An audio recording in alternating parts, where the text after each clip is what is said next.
Bonjour les rôlistes et bonne année 2022, et bienvenue pour un nouvel épisode de Rôlistiquement Vôtre.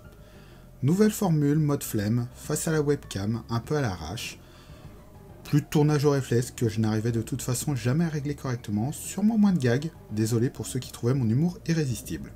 Vous aurez droit à mon double menton et cette superbe vue le temps que je me motive à réorganiser mon bureau, ce qui est loin d'être gagné.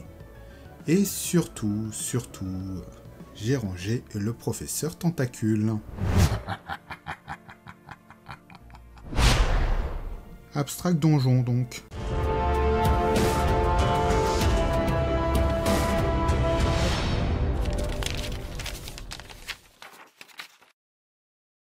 Abstract Dungeon est un jeu de rôle publié en anglais par Sneak Attack Press en 2014.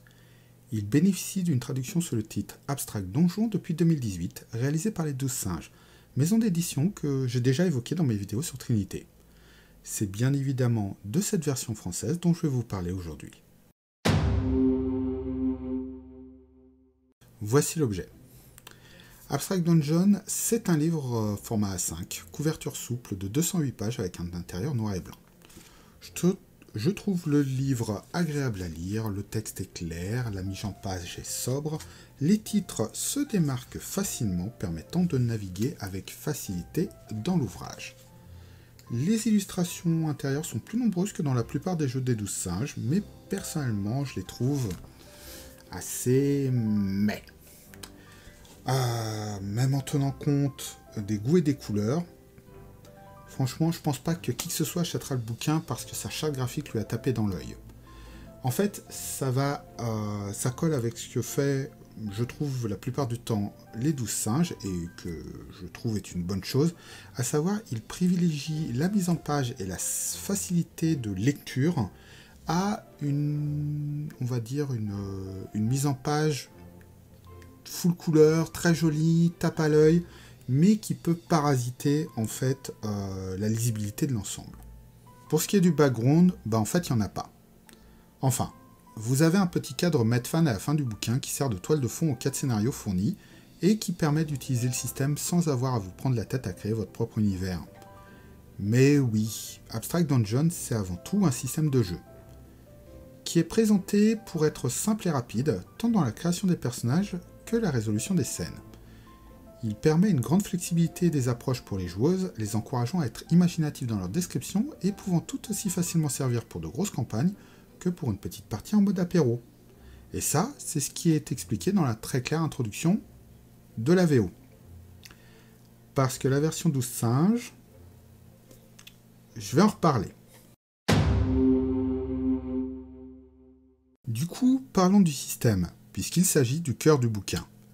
Et c'est là qu'Abstract Donjon se démarque en cassant une convention qui est présente dans une écrasante majorité des jeux de rôle, qui est de faire lancer les dés aux joueuses au moment où leur personnage réalise une action pour voir si elle réussit.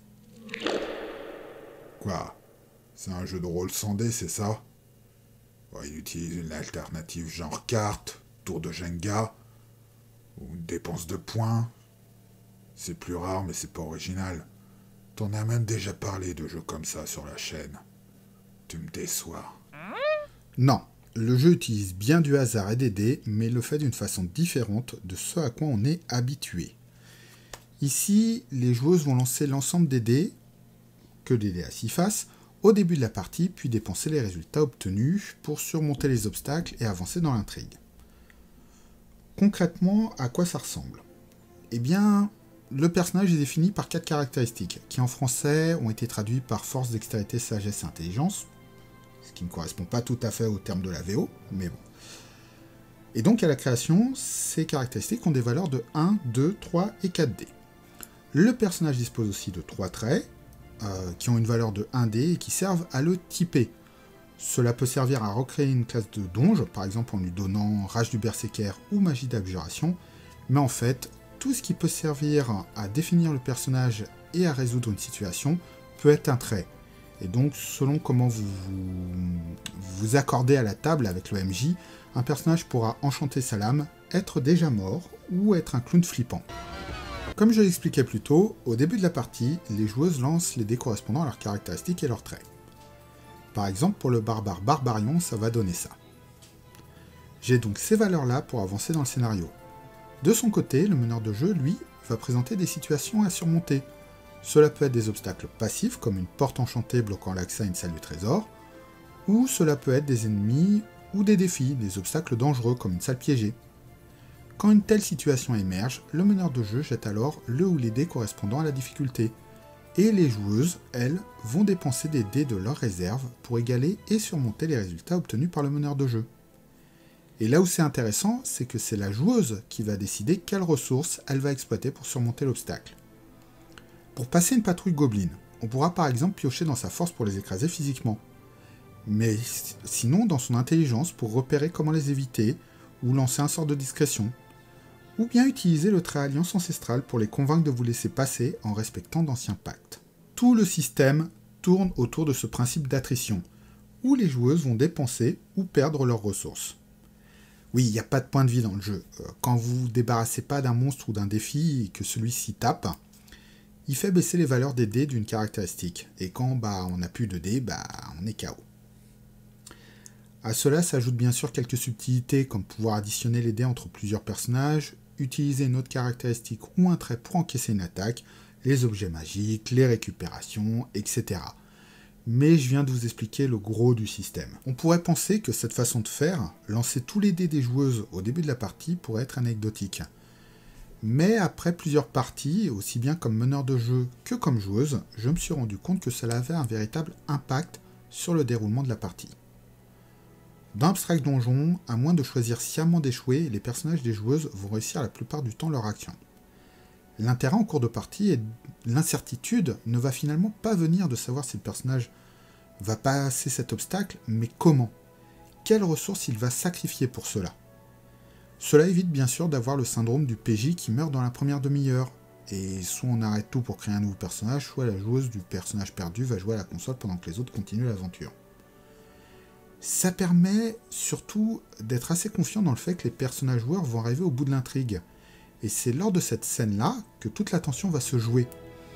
Le moment où face à un gros boss ou un final apocalyptique, le meneur de jeu va dégainer et lancer une grosse poignée de dés. Et là, par contre, certains des personnages risquent de se retrouver sur le carreau. Autant le dire tout de suite, je trouve que le système fonctionne très bien.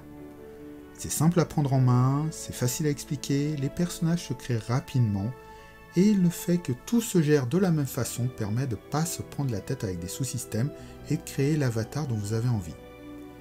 Si vous avez envie de balancer des boules de feu, des météores ou de vous battre avec des lames de glace, vous pouvez le faire dès le départ. Cependant, si je pense que le système est brillant dans sa technique, il peut déconcerter certains au niveau du ressenti en cours de jeu. C'est un jeu où le phénomène d'attrition, d'utilisation des ressources se ressent particulièrement, et certaines joueuses, plus intéressées par l'aspect mathématique que par l'histoire qui se déroule autour de la table, peuvent avoir l'impression de continuellement perdre des choses, de s'affaiblir sans gagner en retour, parce qu'ici on va très clairement perdre ses dés pour faire avancer l'intrigue. Ensuite, comme tous les jeux avec des capacités libres, il y a certaines joueuses qui peuvent être perdues, qui ont besoin de l'assistance de listes de compétences ou de pouvoirs pour arriver à se projeter et voir de quoi sont capables leur avatar ou s'approprier l'univers. Bref, si vous décidez de jouer à ce jeu, et spoiler sur ma conclusion, je vous recommande vraiment ce jeu, voyez déjà si ces points ne dérangent pas vos joueuses. Les règles tiennent sur une grosse cinquantaine de pages. Les 150 restantes sont destinées aux meneurs de jeu et contiennent des conseils plutôt bien foutus sur la maîtrise et la conception d'aventure, un bestiaire bien fourni, bien qu'orienté exclusivement médiéval fantastique, et 4 scénarios, un de plus que la VO. Bon, là encore, c'est du médiéval fantastique. Les 3 premiers scénarios issus de la VO sont sympas, mais le 4e, exclusif à la version française, je trouve que c'est du gâchis de papier. Un donjon avec des pièges et des énigmes à la con dans tous les sens, tout droit sorti de ce que les années 80 ont fait de pire. Et pourtant, j'aime bien l'exploration de donjons en jeu de rôle, ça peut être super fun. Par exemple, la tour brisée, le 2e scénario, qui est aussi un donjon, je le trouve bien. Il n'est pas laborieux et se concentre sur des éléments cool, plutôt que sur des trucs du genre les PJ entrent dans une pièce de 6 mètres sur 3 avec 3 entrées, et s'ils ne font pas ça ou ça, ils tombent dans un piège. Qui est-ce que je reproche au dernier scénar ? Franchement, à part de la nostalgie mal placée, je vois pas... Va falloir qu'on parle. Va falloir qu'on parle de cette traduction, d'adaptation et de jeu de rôle d'auteur. Bon. Avant d'attaquer la partie chiante de la vidéo. Pour en revenir sur ce que je pense de ce jeu. J'aime Abstract Dungeon. Et oui, j'aime aussi Abstract Donjon, la version française. Bien sûr, c'est juste un système de plus, sans univers dédié original en plus. Mais il est facile à prendre en main, bien écrit, bien expliqué et permet des aventures hautes en couleurs. C'est devenu un de mes systèmes préférés, à la fois quand il s'agit d'organiser des one-shots, mais aussi pour faire jouer des univers où se mélangent techniques martiales, magie occulte, divine, pouvoir de la nature, pouvoir psychique, sans avoir à se prendre la tête avec What 1000 sous-systèmes. Maintenant que c'est dit, qu'est-ce qui me dérange dans cette version française ? Bon, avant de rentrer dans les détails, il faut déjà dire qu'il ne s'agit pas ici de clasher les 12 singes. C'est un éditeur que je suis depuis ses débuts et j'ai acheté et apprécié énormément de leurs livres. Et j'ai pas envie de leur taper dessus, ils ne le méritent vraiment pas. Pas comme d'autres éditeurs, comme par exemple le 7ème Cercle ou Chaos Project. Comment ça c'est les mêmes et ils font toujours de la merde ?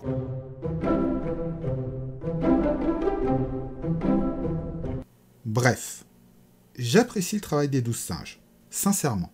Et j'ai parfaitement conscience qu'il faut parfois faire un travail d'adaptation lorsque l'on traduit un livre.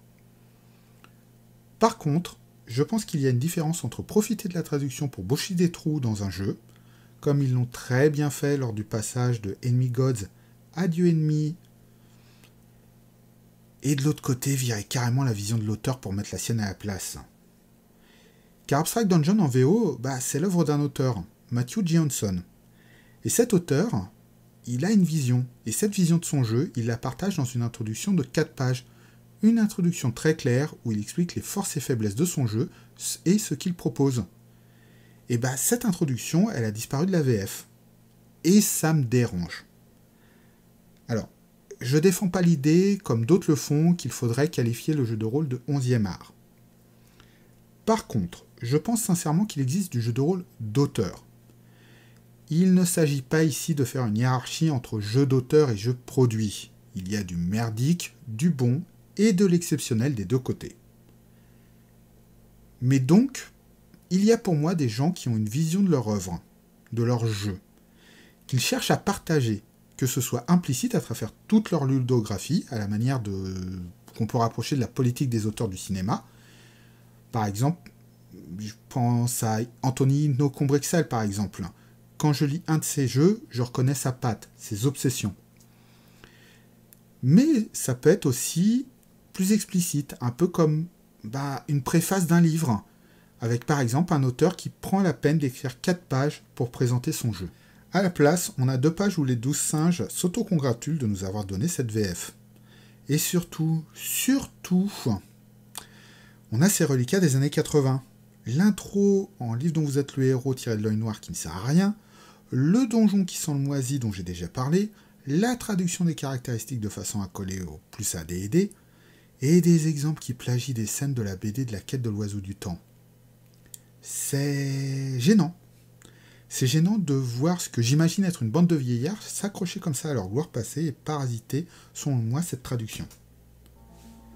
Maintenant, j'ai évacué cela, je le redis, Abstract Donjon en français, c'est très bien.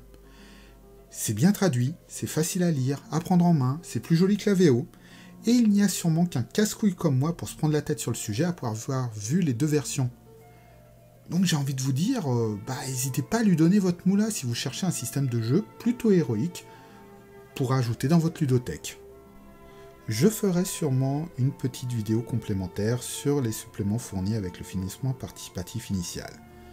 Je ne parlerai donc pas d'Abstract Dungeon Initiative, Steampunk et Altaraka qui sont sortis après et que je n'ai pas acheté pour l'instant. J'espère que cette vidéo vous aura plu, en tout cas moi ça m'a fait plaisir de revenir. Comme d'hab, le blabla habituel de YouTube, abonnez-vous, likez, partagez, mais uniquement si vous en avez envie. Le plus important, c'est surtout prenez soin de vous et de vos proches, lisez, jouez, mangez les riches, et à bientôt j'espère.